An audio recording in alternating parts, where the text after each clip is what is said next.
Is this motto an attack on atheism? I mean, can you see it from his point of view? I can try and understand his point of view, and yes, David Silverman is our mutual friend. We've had the privilege of being on with you, and David and I are going to debate Thursday night on the subject of is Christianity good for America? And for the record, my position is yes, it is. If I could, I'd like to give the website where people could watch the debate if they wanted to. It's debatechristianity.net. But our national motto, "In God We Trust," it's not an affront to atheists, or it shouldn't be, rather, and it's not an abridgment of their rights. This country was founded out of the Judeo-Christian worldview. It's well documented that our founding fathers, while they did create a pluralistic society in which all viewpoints are tolerated, there's tolerance. However, the milieu is Christian, and not only in our history but in our present. Lauren, think about this. From 2000 to 2008, the American Religious Identification Survey, ARIS, documented that the Christian population in America grew from 159 million to 173 million. And so still, Christianity not only is the worldview of our founders, it still is a more than 80% worldview held by Americans today. And so when Congress again reaffirms our motto, "In God We Trust," it's not only recognizing the majority view of people today, it's recognizing our history. Patrick Henry, five-time governor of Virginia, said it cannot be emphasized too often or too strongly that this great nation was founded not by religionists but by Christians, not on religion but on the gospel of Jesus Christ. You bring up a good point, and one that many people agree with. But I'm going to become the devil's advocate here, in a sense, in that the atheists perhaps have a point in that because we have this land of religious freedom and not pluralism, because I think the majority are actually Christian, but in terms of how many Christian denominations there are, yes, there is religious pluralism. So should the motto of the U.S., which promotes religious liberty and does not promote any one religion, should it be "In God We Trust"?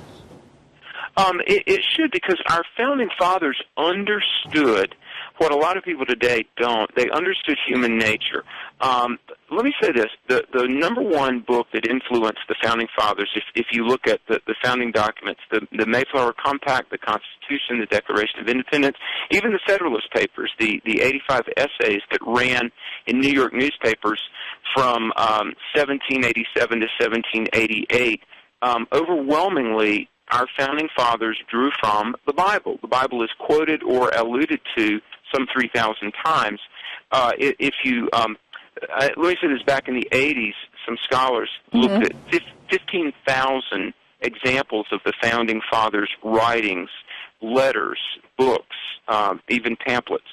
The Bible is quoted more than any other source. Second is a French political philosopher who said things like this, that only humans can be governed when we recognize our propensity to sin.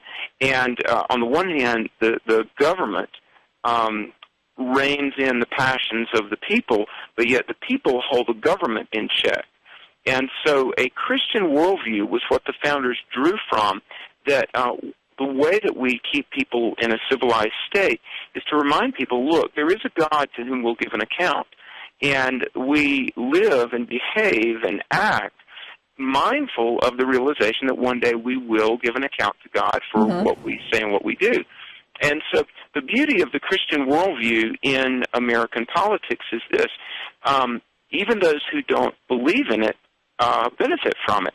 And I would say to my friend David Silverman, who I care about deeply, he is a friend, but here's the thing. It's Christianity that recognizes the worth and value and dignity and rights of all people. Because we're made in God's image, all people, men, women, all people are due respect and have inherent worth and value. And so let me just say this, Lauren. What other worldview, other than the biblical worldview, is going to ensure the rights and liberty and worth and dignity of all people? Certainly Islam is not. Certainly the Hindu religion with its caste system is not.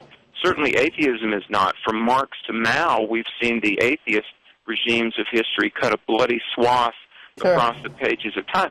It is the biblical worldview, recognizing God the Creator, recognizing the worth of all people, that ensures the rights and the freedom and liberty. Alex, I got to say goodbye to you right